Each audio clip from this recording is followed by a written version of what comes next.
honor of the founder of this museum, we recognize an individual for his promotion of the ideals of individualism, honesty, humility, and integrity. The same ideals closely identified with the American West. Here to present the Chester A. Reynolds Award, sponsored by Robert Thornburg, Sweet Pro Feeds, Jay and Kevin Levy, Harvest Meat Company, and Tommy Winters, our former president of the National Cowboy and Western Heritage Museum and currently the director of the Rural Futures Institute, Chuck Schroeder, a fellow Nebraskan and member of the board of directors. Chuck.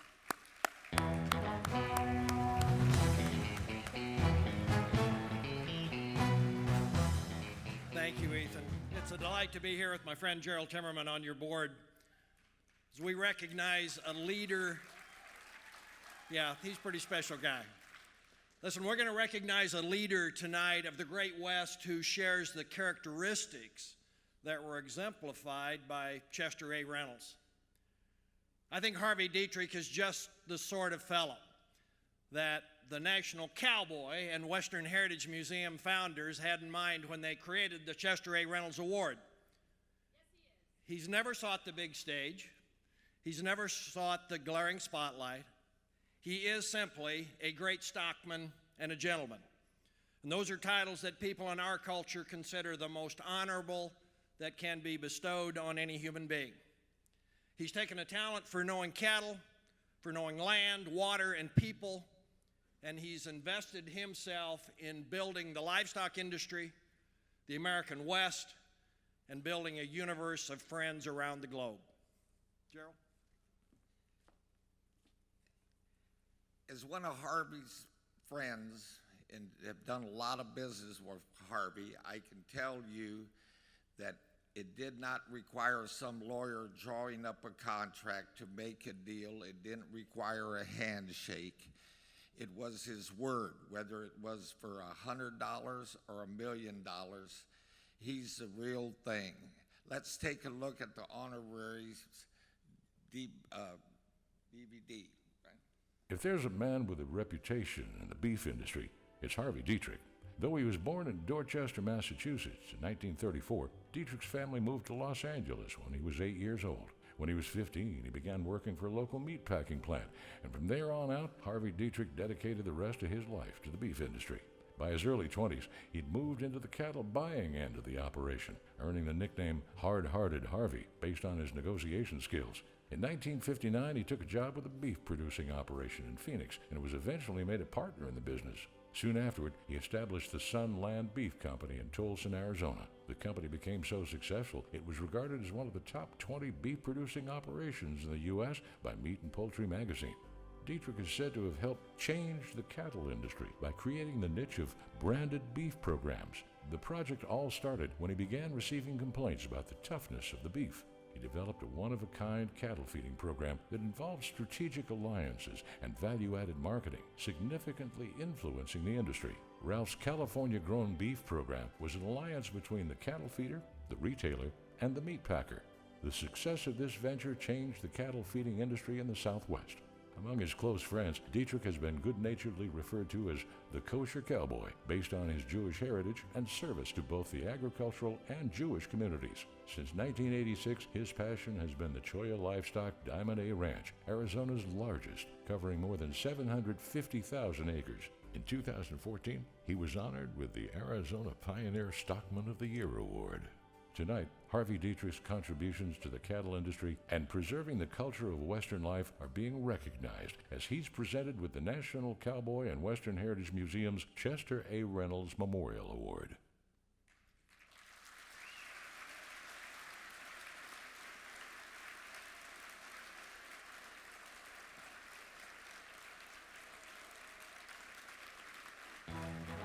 For his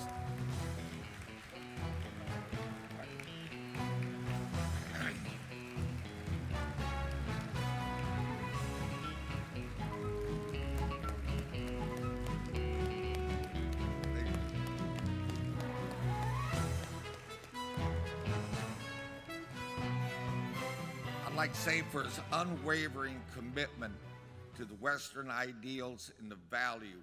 Please join us again in congratulating our gift and to the cattle industry, our treasurer, Harvey Dietrich.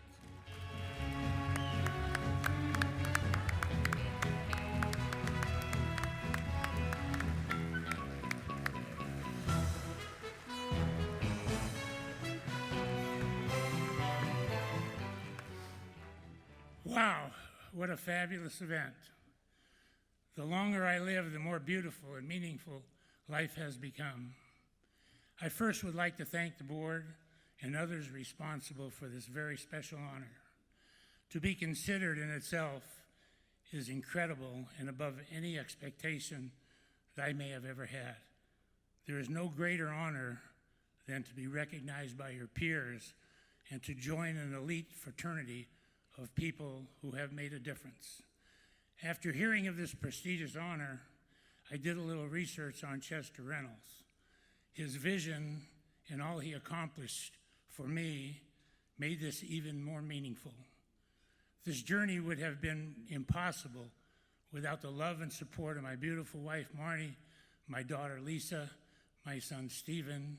Stephen and his wife, Donna, have given us two beautiful granddaughters, Morgan and Tara, of whom we could not be more proud. I want to thank my cousins, friends, and partners who traveled such a distance to share this extraordinary event in my life. Having a passion and love for this business, the value of hard work, showing a concern for others, not to fear failure, are a few things my dad taught me when I was just starting my career. These principles, the opportunity to make a difference in someone's life, and the value that others place on our relationship are some of the things that have guided me to strive for whatever success I have achieved.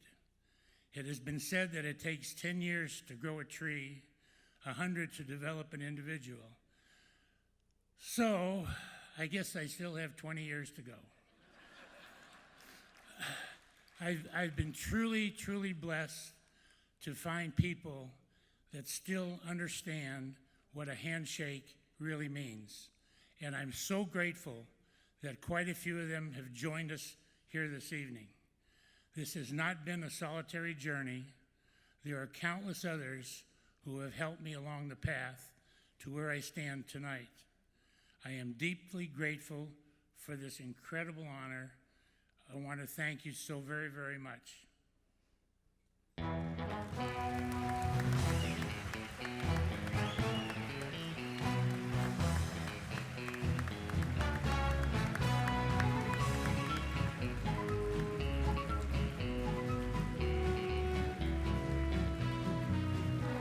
Please welcome back once again Patrick Wayne and Ethan Wayne.